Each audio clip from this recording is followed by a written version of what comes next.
আল্লাহ বললেন, খবরদার, আমার নবীর কণ্ঠের চাইতে যেন তোমাদের কণ্ঠ উঁচু হয়ে না যায়।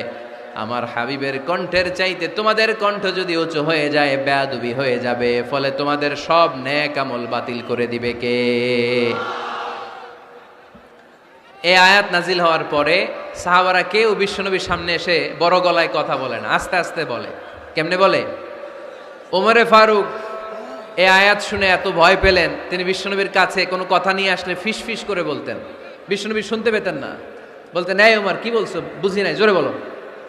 ওমরে ফারুক সাউন্ড বাড়িয়ে জোরে বলতেন। বিশ্বনবী বলতেন, এই কি বলেছো, এদিকে আসো, জোরে বলো। আমি শুনতে পাচ্ছি না, ওমর আরো জোরে বলো। ওমরে ফারুক আবার একটু সাউন্ড বাড়িয়ে আবার বলতে আরম্ভ করতেন। বিশ্বনবী বলতেন, আমি শুনতে পাচ্ছি না, জোরে বলো। সুবহানাল্লাহ পড়েন। ভয়ে আন তাহবাতা আমালুকুম ওয়া আনতুম লা তাশউরুন, খবরদার, নবীর কণ্ঠের